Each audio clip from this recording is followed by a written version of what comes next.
Čovjek koji je stvorio nezavisnu, suverenu, samostalnu državu Hrvatsku ukoračio je u povijest. Tuga, bol, suze i ponos u srcima je svih nas koji smo imali čast biti svjedocima vremena doktora Franje Tuđmana, prvog hrvatskog predsjednika.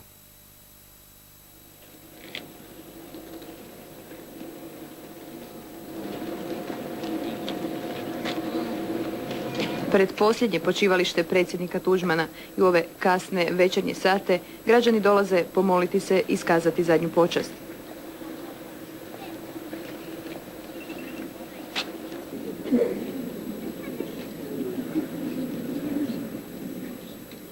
Ja sam danas bio isto na pogrebu i eto imao sam želju sa svojim prijateljima doći i sada izmoliti se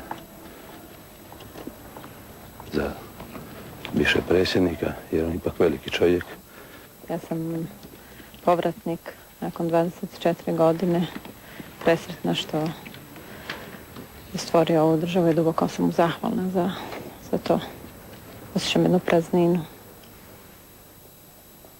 Ovo mjesto sada je postalo i povijesno i bit će nam sveto, jer ćemo rado se navratiti ovdje, pomoliti za dušu našega predsjednika gospodina Franje Tuđmana. Zagrebačko groblje Mirogoj bit će otvoreno cijelu noć.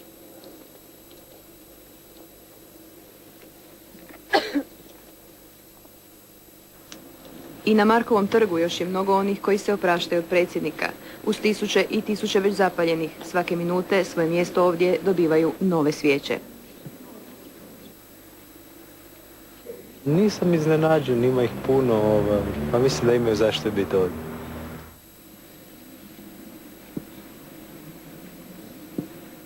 Bila sam tu i sinoć.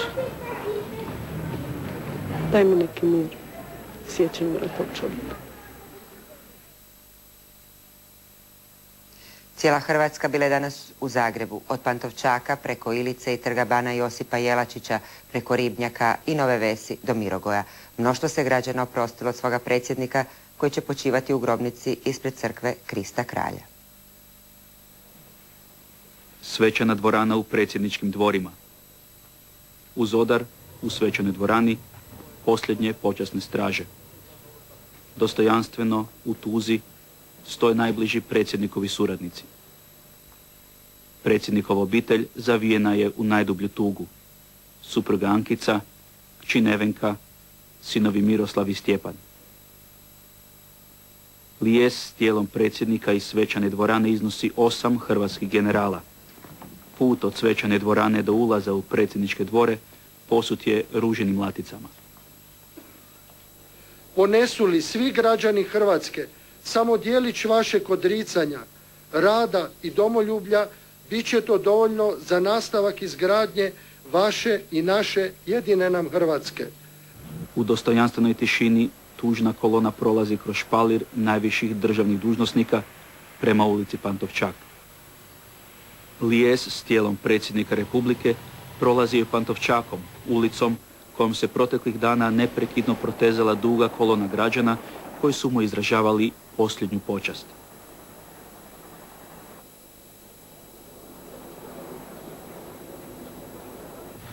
Lijes s predsjednikovim tijelom prolazi najdužom Zagrebačkom ulicom. Tisuće ljudi isprećaju ga posljednjim pogledom.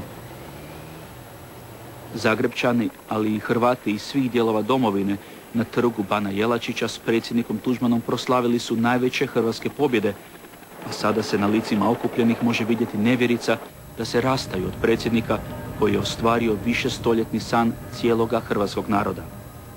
Grički top danas nije označio podne. Od trga Josipa Langa do Gubčeve zvijezde, put Mirogoja, slijevaju se rijeke ljudi s trga Bana Jelačića.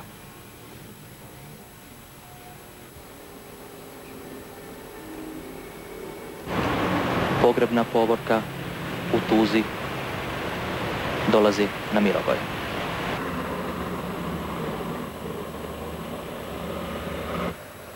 Osmero hrvatskih generala u ovome trenutku prenose lijes u Mirogojsku mrtvačnicu.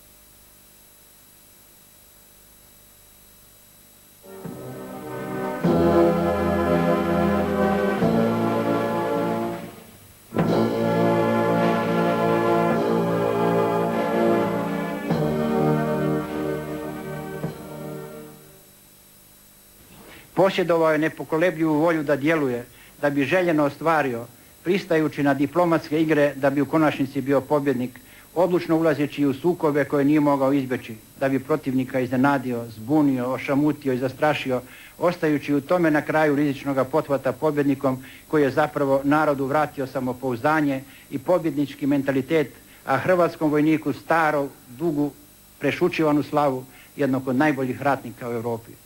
Bože, Oče naš, hvala ti za sve dobro što je u svom životnom služenju svojoj domovini poklonio tvoj pokojni sluga Franjo.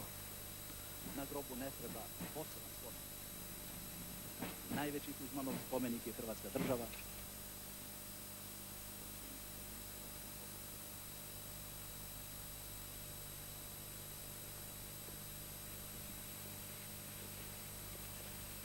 Ankica Tuđman, predsjednikova supruga, ljubi hrvatsku zastavu.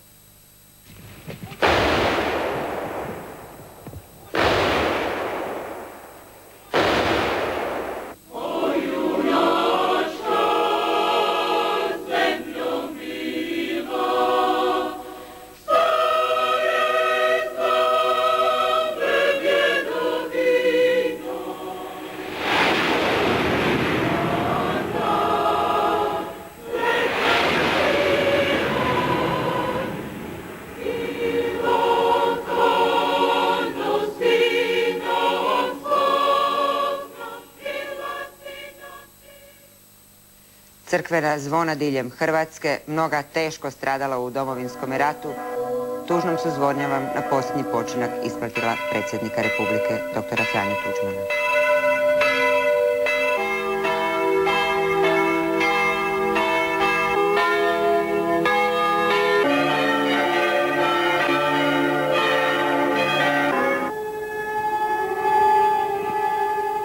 U cijeloj Hrvatskoj oglasile su se i sirene, na trenutak prekinule tišinu koja je vladala hrvatskim gradovima.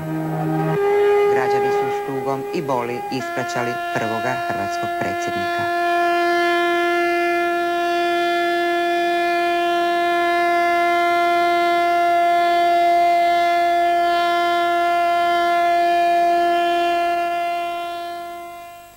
U Zagrebačkoj katedrali misu zadušnicu za predsjednika Tuđmana predvodio je kardinal Franjo Kuharić kao posebni izaslanik Svetoga Oca.